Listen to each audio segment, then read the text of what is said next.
Okay, so spring 06, number 19. Let's write down all our information. 10 milliliters of ethanol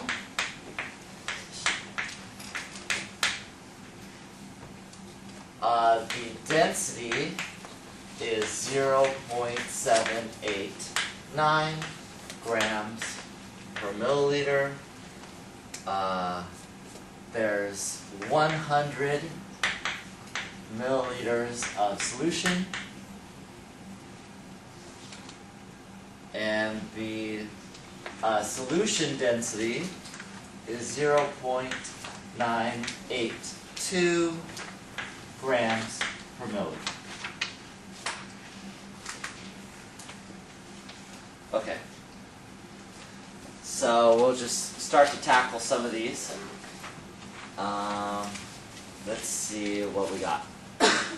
I want to know what's going to be helpful if I know like the moles and mass of the solute, the moles and mass of the solvent, all that sort of stuff. That'll help me do these calculations a little easier. So what I'm going to do is just take this times the density of ethanol, and it'll give me the grams of ethanol that I'm adding to solution. So yeah, I'm not solving for a particular one of them at this moment. I'm just kind of getting myself set up. You don't have to do it this way. You could go ahead and straight tackle one of them if you're ready to do that. That's fine.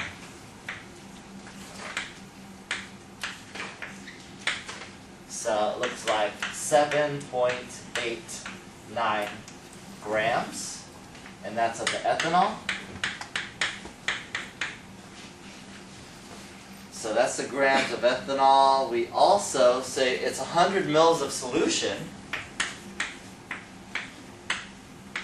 Let's multiply by the solution density to get the amount of solution. So that's, let's see, 0.982 grams per milliliter. Milliliters cancel, so we're left with 98.2 grams of solution total. How would I find the solvent? I'm just going to subtract those two to get the solvent. If somebody would do that, that'd be great. Otherwise, it's just, I don't know what it is. Now, I'm just going to, if somebody wants to follow me with a calculator, we'll use numbers. If not, we'll just do it in general. 90.31. 90.31 grams of solvent. And I believe it says the solvent's water, so let's just say water so we don't get ourselves confused.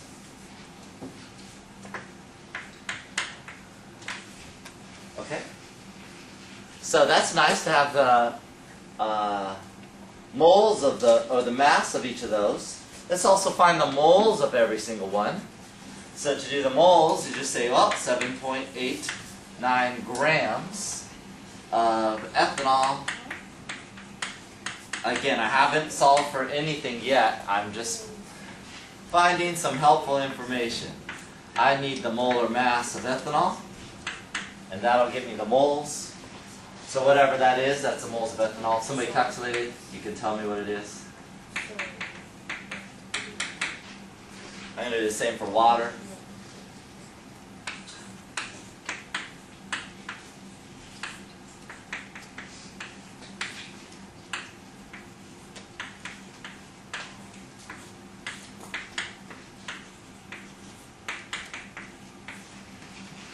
Did anybody calculate it? 46.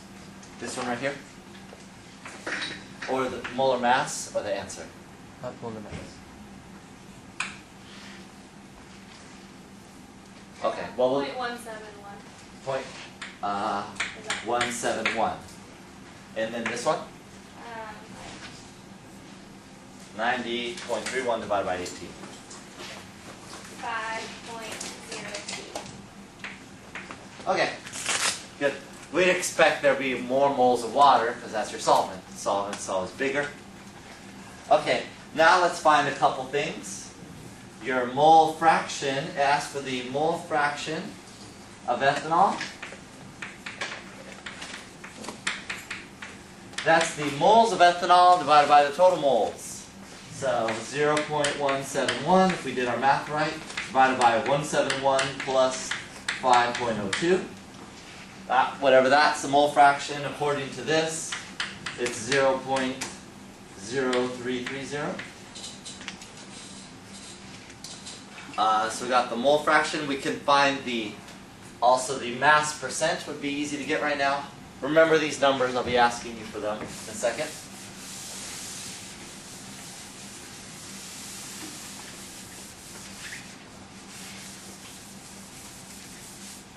Okay, to get the mass fraction, the mass percent, that's the, so mass percent, that's 100 times the mass of the solute, 7.89 grams, divided by the total mass, 98.2 grams. So this part's really easy once you have all your masses in your moles.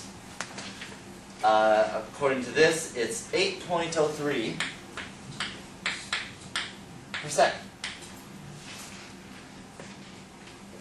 Volume percent, that's actually a very easy one. Volume percent is 100. You take the volume of the solute. In the question, in fact, it said it was 10 milliliters. Divided by the total volume is 100. So that's just going to be 10%. Let's see what I didn't get yet. Molarity and molality. So for the molarity, that's the moles of the solute. So let's see where that number is. Here. 0.171 of the ethanol. That's in moles. Divided by the liters of solution. 0.1. Yeah, 0.1, 100 milliliters. Or 0.100 liters. That turns out to be 1.71 molar. And then the last one left is molal, or molality. So that one is, little m is going to be the moles of the solute, 0.171, divided by the kilograms of the solvent. This divided by 100. 0.09031 kilograms. And that's going to be 1.89 molal. If I got that right. Or that's the kilograms of solute. Okay, if I got everything right, there we go. Does that kind of make sense? When it says the correct units, it just means like they. In this question, you got 1 point if you put that percent sign there. And for the, let's see, molarity, right here, if you put that M there, that was 1 point. You got this as 1 point. So if you just went down and wrote the units, you got 5 free points on this one. Just the units? Yeah. Most people don't do that. I have no idea why. I give this question every year. I don't know why. You get used to these. Almost every year they're on the exams, right? So we don't have to write like specific units like moles per liter. We just have to write 3 grams. that's what it means. They're equivalent. Okay. Yeah. Either way is acceptable.